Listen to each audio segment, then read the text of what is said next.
తెలంగాణ ముఖ్యమంత్రి రేవంత్ రెడ్డి కాసేపట్లో ఉస్మానియా యూనివర్సిటీలో పర్యటించనున్నారు. 80 కోట్ల రూపాయల వ్యయంతో నిర్మించిన 2 నూతన హాస్టళ్లను ఆయన ప్రారంభిస్తారు. వీటిలో సుమారు 1200 మంది విద్యార్థులకు వసతి సౌకర్యాలు లభించనున్నాయి. ప్రస్తుతం ఓయూలో ఉన్న 25 హాస్టళ్లతో పాటు ఈ కొత్త భవనాల వల్ల విద్యార్థుల వసతి సమస్యలు కొంతవరకు పరిష్కారం కానున్నాయి. గిరిజన సంక్షేమ శాఖ సహాయంతో మరో 2 కొత్త హాస్టళ్లకు కూడా సీఎం శంకుస్థాపన చేస్తారు.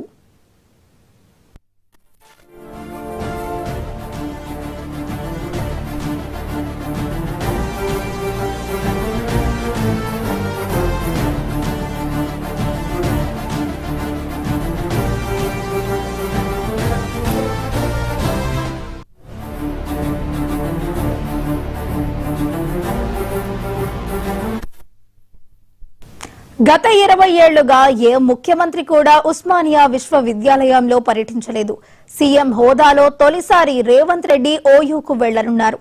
OU vice chancellor professor Kumar Molugaram ఆహ్వానం మేరకు యూనివర్సిటీకి వెళ్లనున్న సీఎం ఠాగూర్ ఆడిటోరియంలో 1000 మందికి పైగా ప్రొఫెసర్లు, విద్యార్థుల సమక్షంలో తెలంగాణ విద్యా రంగంలో రావాల్సిన మార్పులు, ప్రభుత్వ ప్రణాళిక అనే అంశంపై ప్రసంగించనున్నారు. ఇక ఇదే అంశానికి సంబంధించి మరింత సమాచారాన్ని మా ప్రతినిధి హరికృష్ణ ఉస్మానియా యూనివర్సిటీ నుంచి లైవ్ లో అందించడానికి సిద్ధంగా ఉన్నారు. హరికృష్ణ, చెప్పండి.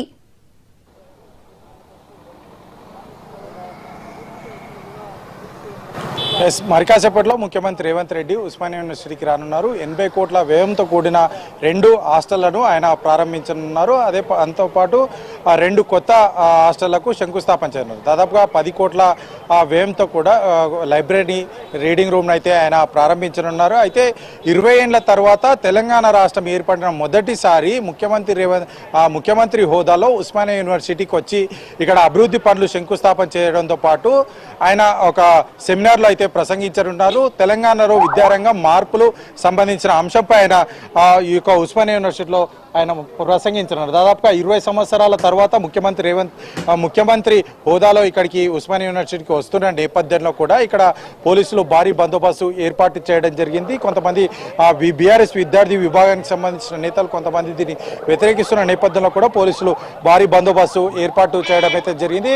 ఏదైతే మనం విజువల్స్ కనుక గమనిస్తే ప్రతి ఒక్కరిని కూడా క్షుణ్ణంగా వారిని పరిశీలించిన తర్వాత వారి యొక్క ఐడి కార్డు అదేవిధంగా పాస్ను మొత్తంగా కూడా పరిశీలించిన తర్వాత మాత్రమే లోపలికి అలో చేస్తున్న పరిస్థితి అయితే ఉంది. సో దాదాపుగా తెలంగాణ రాష్ట్రం ఏర్పడిన తర్వాత మొదటిసారి ముఖ్యమంత్రి హోదాలో ఇక్కడికి వచ్చి అభివృద్ధి పనులు శంకుస్థాపన చేసి అదేవిధంగా తెలంగాణ విద్యారంగం ప్రభుత్వం ప్రణాళిక అన్న అంశంపై ఠాగూర్ ఆడిటోరియంలో ఆయన ప్రసంగించిన నేపథ్యంలో కూడా ఎట్లాంటి అవాంఛనీయ సంఘటన జరగకుండా పోలీసులు భారీ బందోబస్తు ఏర్పాటు చేశారు. విద్యార్థులకు ఐడి కార్డు అదేవిధంగా ఏదైతే యూనివర్సిటీ ఇష్యూ చేసిన పాస్ను పూర్తిగా చెక్ చేసిన తర్వాతే లోపలికి అలో చేస్తున్న పరిస్థితి అయితే ఉంది. అయితే బీఆర్ఎస్పీ విద్యార్థి విభాగం దీన్ని వ్యతిరేకిస్తున్న పరిస్థితి. ఏదైతే యూనివర్సిటీలో ఏదైతే ఖాళీగా ఉన్న టీచింగ్, నాన్ టీచింగ్ పోస్టులు అన్ని కూడా భర్తీ చేయాలి. దాదాపుగా 3000 వరకు కూడా నాన్ టీచింగ్ పోస్టులు ఖాళీగా ఉన్నాయి. 700 పోస్టుల వరకు కూడా టీచింగ్ పోస్టులన్నీ కూడా ఖాళీగా ఉన్నాయి. ఇవన్నీ కూడా భర్తీ చేసిన తర్వాతే ఉస్మానియా యూనివర్సిటీకి రావాలి. దాదాపుగా 1000 కోట్ల ఫండ్ ఉస్మానియా యూనివర్సిటీ కేటాయించిన తర్వాతే ఇక్కడికి రావాలంటూ కూడా బీఆర్ఎస్పీ విద్యార్థి విభాగం అయితే చెప్తారు. అయితే కొంతమంది విద్యార్థి సంఘాలు అదేవిధంగా విద్యార్థులు ముఖ్యమంత్రి రేవంత్ రెడ్డి స్థాయి వ్యక్తి ఇక్కడికి రావడాన్ని స్వాగతిస్తున్నాం మేము.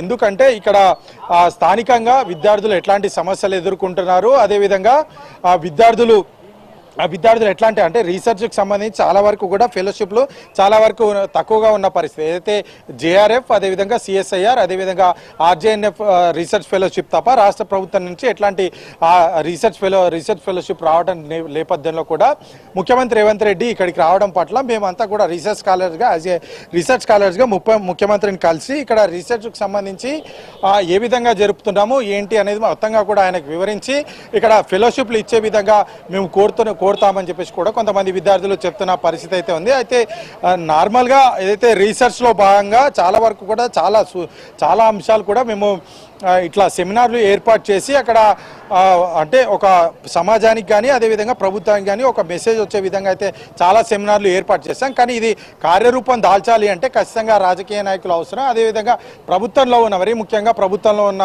మంత్రులు కానీ ఎమ్మెల్యేలు కానీ ఎంపీలు కానీ ముఖ్యమంత్రులు కానీ ఖచ్చితంగా ఇట్లాంటి యూనివర్సిటీలకు రావాల్సిన అవసరం ఉంటుందంటూ కూడా కొంతమంది విద్యార్థులు అయితే చెప్తున్న పరిస్థితి. అయితే ఈ రోజు ఉస్మానియా యూనివర్సిటీకి ముఖ్యమంత్రి రేవంత్ రెడ్డి రానున్న నేపథ్యంలో కూడా ఆయన ఇక్కడ 80 కోట్లతో పాటు 2 హాస్టళ్లను ప్రారంభించడం, అదేవిధంగా 2 హాస్టళ్లను నూతనంగా శంకుస్థాపన చేయడంతో పాటు 10 కోట్ల వ్యయంతో డిజిటల్ లైబ్రరీ ఏర్పాటు చేయనున్నారు. అంతేకాకుండా ఈ యొక్క రీసెర్చ్ స్కాలర్లకు సంబంధించి సీఎం ఫెలోషిప్ కూడా ప్రకటించే అవకాశం ఉంది. అంతేకాకుండా విదేశీ విద్యార్థికు సంబంధించి ఆర్థిక సాయం కూడా ప్రకటించే అవకాశం అయితే ఈ 2 పథకాలను కూడా ప్రకటించే అవకాశం అయితే కనిపిస్తుంది. సో ఈ నేపథ్యంలోనే ఇటు ముఖ్యమంత్రి రేవంత్ రెడ్డి రాకకు భారీ బందోబస్తు పోలీసులు అయితే ఏర్పాటు చేశారు. ఇక్కడ తార్నాక నుండి ఇక్కడ ఎన్సీసీ గేట్ వరకు మొత్తంగా కూడా ఆ విద్యార్థులను మాత్రమే ఆలోచిస్తున్న పరిస్థితి అయితే ఉంది. నార్మల్ టైంలో అయితే ఇక్కడ మొత్తంగా కూడా వెహికల్స్ అంటే నార్మల్ సాధారణ ప్రజలు కూడా ఈ యొక్క యూనివర్సిటీ నుంచి రాకపోకలు సాగిస్తున్న పరిస్థితి అవుతుంది.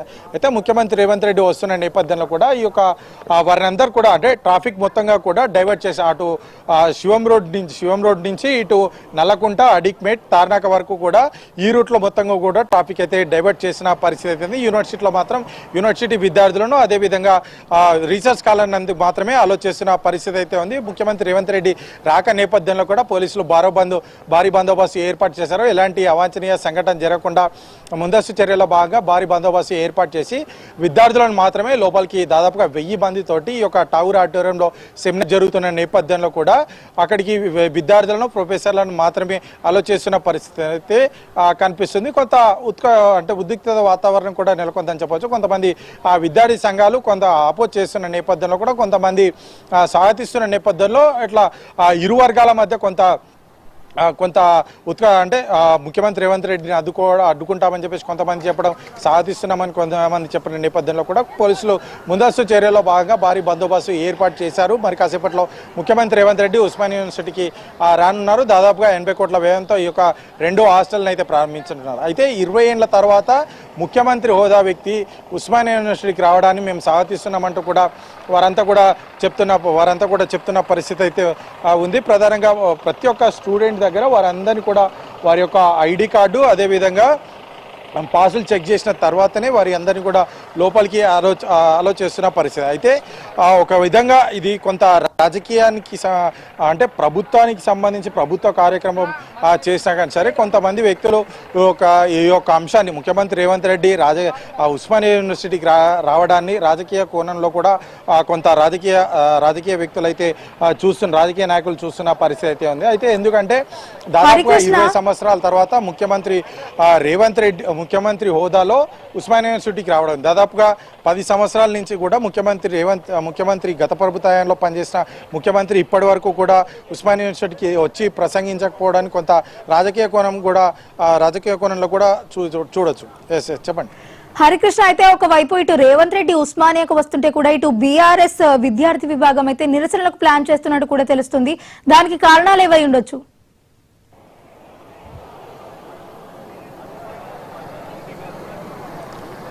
అయితే ప్రధానంగా బీఆర్ఎస్ విద్యార్థి విభాగం అడ్డుకోవడానికి 2 కారణాలు ఉన్నాయంటూ ఇక్కడ స్థానిక విద్యార్థులు అయితే చెప్తున్న పరిస్థితి అయితే ఉంది. ఏదైతే ఒకటి బీఆర్ఎస్వి విద్యార్థి విభాగం చెప్తున్నట్టు యూనివర్సిటీకి ఏదైతే హామీ ఇచ్చారో హామీ ఇచ్చిన మేరకు ఇక్కడ దాదాపుగా 3000 నాన్ టీచింగ్ పోస్టులు ఖాళీగా ఉన్నాయి, 700 టీచింగ్ పోస్టులు ఖాళీగా ఉన్నాయి. సో వీటిని భర్తీ చేయాలి. అదేవిధంగా యూనివర్సిటీకి 1000 కోట్ల నిధులు కేటాయించిన తర్వాత ఏదైతే హామీ ఇచ్చారో ఆ హామీ ఇచ్చిన తర్వాతనే మీరు ఉస్మానియా యూనివర్సిటీకి రావాలని చెప్పేసి బీఆర్ఎస్పీ విద్యార్థి విభాగం అయితే చెప్తున్న పరిస్థితి. అయితే కొన్ని విద్యార్థి సంఘాలు అంటే లెఫ్ట్ విద్యార్థి సంఘాలు కానీ అదేవిధంగా కాంగ్రెస్ సంబంధించిన అనుబంధ సంఘాలు కాంగ్రెస్ పార్టీకి సంబంధించిన అనుబంధ సంఘాలు కానీ కొన్ని స్వతంత్ర సంఘాలు కానీ వీరంతా కూడా ఉస్మానియా యూనివర్సిటీకి ముఖ్యమంత్రి రావడాన్ని మేము స్వాగతిస్తున్నామని చెప్పి చెప్తున్నారు. ఏదైతే హామీ మేరకు ఏదైతే వైస్ ఛాన్సలర్లు నియమిస్తామని చెప్పేసి హామీ మేరకు వైస్ ఛాన్సలర్ నియమించారు. ఎట్ ది సేమ్ టైం ప్రభుత్వ ఆర్థిక పరిస్థితిని దృష్టిలో ఉంచుకొని మేము ముందుకెళ్తున్నారు ప్రభుత్వం అంటూ కూడా కూడా కాంగ్రెస్ పార్టీ అనుబంధ సంఘాలు అయితే చెప్తున్న పరిస్థితి అయితే అయితే దీని వెనుక ఒక రాజకీయ కోణం కూడా మనం గమనిస్తే ఒక రాజకీయ కోణంలో కూడా ఈ యొక్క పరిణామాలు జరుగుతున్నాయని కూడా చెప్పవచ్చు. ఎందుకంటే గత 10 ఏళ్లుగా ఉస్మానియా యూనివర్సిటీకి సీఎం స్థాయి వ్యక్తి ఇక్కడికి వచ్చి అభివృద్ధి పనులు మొదలుపెట్టిన దాఖలాలు లేవు. ఎందుకంటే గతంలో 100 ఏళ్ల ఉస్మానియా యూనివర్సిటీకి కార్యక్రమం జరుగుతున్న సందర్భంగా మాజీ ముఖ్యమంత్రి కేసీఆర్ ఇక్కడికి వచ్చారు, కానీ ప్రభుత్వ పథకాలు స్థాపించలేదు. అదేవిధంగా ఇక్కడ ఉన్న విద్యార్థులు అడ్డుకోవడంతో ఆయన ప్రసంగించకుండానే వెనక్కి వెళ్ళిపోయిన పరిస్థితి అయితే ఉంది. అయితే ఈ నేపథ్యంలోనే ఉస్మానియా యూనివర్సిటీకి ముఖ్యమంత్రి రావడము, ఇక్కడ అంటే తెలంగాణ ఏర్పడిన తర్వాత మొదటిసారిగా ముఖ్యమంత్రి రావడం, ఇక్కడ అభివృద్ధి పనులు చేయడం అంటూ కూడా కొంత దీని వెనుక రాజకీయ కోణం కూడా ఉందంటూ కూడా రాజకీయ విశ్లేషకులు అభిప్రాయపడుతున్న పరిస్థితి అయితే ఉంది. ఎట్టి పరిస్థితుల్లో కూడా ఉస్మానియా యూనివర్సిటీకి ఖచ్చితంగా రావాలి, ముఖ్యమంత్రి హోదాలో వచ్చి ఇక్కడ అభివృద్ధి పనులు మొదలుపెట్టిన మొదటి వ్యక్తిగా ముఖ్యమంత్రి రేవంత్ రెడ్డి ఉంటాడన్న నేపథ్యంలో కూడా ప్రతిష్టాత్మకంగా కాంగ్రెస్ పార్టీ అటు ప్రభుత్వం తీసుకొని ఖచ్చితంగా 10 ఏళ్ళు అంటే కాంగ్రెస్ పార్టీ చెప్తున్న దాని ప్రకారం 10 ఏళ్ళు ఒక నియంతలాగా ఉండి ఉస్మానియా యూనివర్సిటీ ఉద్యమంలో కీలకంగా పనిచేసినా సరే ఉస్మానియా యూనివర్సిటీ అభివృద్ధి కోసం పాటుపడలేదు. అదేవిధంగా ఉస్మానియా యూనివర్సిటీకి రాలేదు గత ముఖ్యమంత్రి.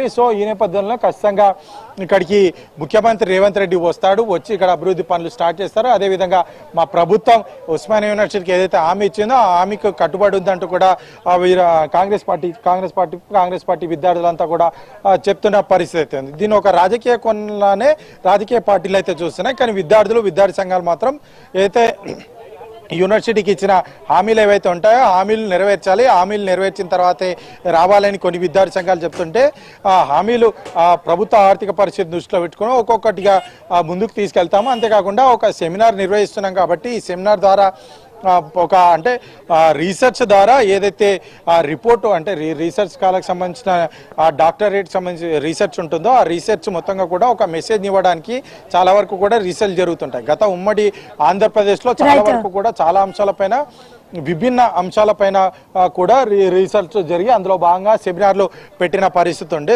ఈ నేపథ్యంలోనే ఇక్కడికి వచ్చి తెలంగాణ విద్యారంగం మార్పులు ప్రభుత్వం ప్రణాళిక అంశం రీసెర్చ్లో భాగంగా జరుగుతుంది, మేమంతా కూడా సాధిస్తున్నామంటూ కూడా కొంతమంది రీసెర్చ్ కాల్లో అభిప్రాయపడుతున్నారు. ఏది ఏమైనా సరే 20 ఏళ్ల తర్వాత ముఖ్యమంత్రి స్థాయిలో ఇక ఉస్మానియా యూనివర్సిటీకి రావడానికి కొంతమంది విద్యార్థులు సాధిస్తున్నారు, కొంతమంది వ్యతిరేకిస్తున్నారు. ఈ నేపథ్యంలో పోలీసులు భారీ బందోబస్తు, ఎలాంటి అవాంఛనీయ సంఘటన జరగకుండా భారీ బందోబస్తు ఏర్పాటు చేసిన పరిస్థితి ఉంది.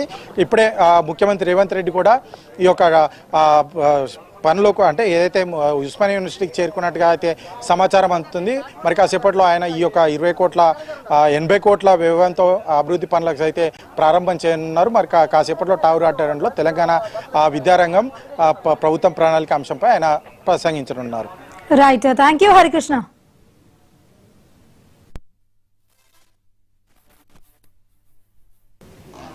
బులెటిన్లో షార్ట్ బ్రేక్ తీసుకుందాం.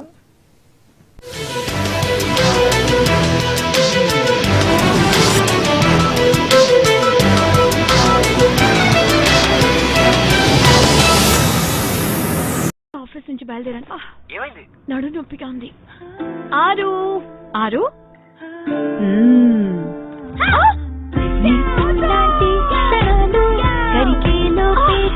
నీకు నడుముతుంది కదా ఉండేది. మూవ్, ఇది త్వరగా పనిచేస్తుంది, వెచ్చదనం తెస్తుంది. ఇక నొప్పిని దూరం చేయండి. ఆత్మీయుల కోసం శుభ్రత కార్యక్రమం అయితే నేటి శుభ్రత మేం చేసే ఏదైనా శుభ్రత. ఇక్కడ ఏదైనా వినోదం జరుగుతుందా? ఇంట్లో టాయిలెట్ ఉంది గాని అందరూ బయటకు పరిగెడుతున్నారు. మేడం, షారుఖ్ గారు, కేవలం టాయిలెట్ ఉంటే సరిపోదు, బాగా శుభ్రంగా కూడా ఉండాలి కదా. డిటర్జెంట్ తో బాగా రుద్దుతాను, శుభ్రత ఉండదు, సువాసన రాదు. హార్పిక్ ఉంది కదా, హార్పిక్ టోటల్ క్లీన్. ఇది డిటర్జెంట్ తో పోలిస్తే 10 రెట్లు మెరుగైన శుభ్రతను ఇస్తుంది. కొన్ని గంటల వరకు సువాసన వస్తుంది. ప్రజల ప్రతి కోరిక కోసం హార్పిక్ ఉంది కదా. ఇది బెస్ట్ మ్యామ్. కానీ ఇంతకు ముందు ఎందుకొద్దు? శ్రీనివాస్ గారు, ఇది మీకోసం బిర్లా ఓపస్ అష్యూరెన్స్ ఇచ్చినందుకు. అంతగా ఏముంది దీనిలో? Advance quality. 1 సంవత్సరం లోపు పెయింటింగ్ ఏమైనా అయితే పెయింటింగ్ మళ్ళీ వేసి ఇస్తా. మళ్ళీ వేసిస్తారా? మళ్ళీ వేసిస్తారు, అది కూడా ఫ్రీ. శ్రీనివాస్ గారు, you're a rock star. నాణ్యతపై ఎంతో నమ్మకం, అందుకే బిర్లా ఓపస్ అష్యూరెన్స్. రిజిస్టర్ చేసుకోండి birlaopus.com లో.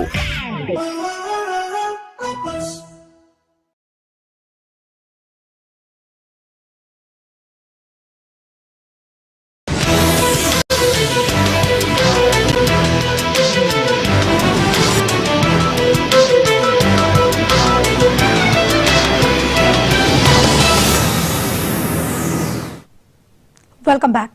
తెలంగాణలో ఉప ఎన్నికలు రానున్నాయా? మొదట 3 నియోజకవర్గాల్లో ఉప ఎన్నికలకు వెళ్లే యోచనలో కాంగ్రెస్ ప్రభుత్వం ఉందా అంటే ప్రస్తుత పరిస్థితులు చూస్తుంటే అవుననే సమాధానం వినిపిస్తోంది. తెలంగాణలో ఉప ఎన్నికలకు రంగం సిద్ధమవుతోంది. 3 ఎమ్మెల్యేలపై అనర్హత వేటుపడే అవకాశం ఉన్నట్లు ప్రభుత్వం యోచిస్తోంది. బీఆర్ఎస్ పార్టీని ఇరకాటంలో పెట్టేందుకు కాంగ్రెస్ అడుగులు వేస్తోంది. ఇప్పటికే కొందరు ఎమ్మెల్యేలకు నోటీసులు జారీ అయ్యాయి. ఖైరతాబాద్, స్టేషన్ ఘన్పూర్, భద్రాచలం నియోజకవర్గాలకు ఉప ఎన్నికలు రావటం దాదాపు ఖాయంగా కనిపిస్తోంది.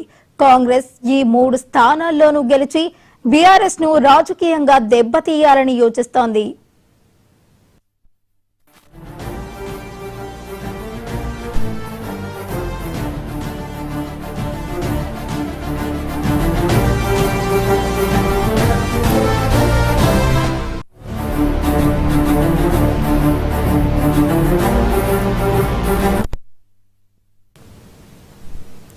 తెలంగాణలో ఉప ఎన్నికల నిర్వహణకు కాంగ్రెస్ ప్రభుత్వం సిద్ధమవుతోంది.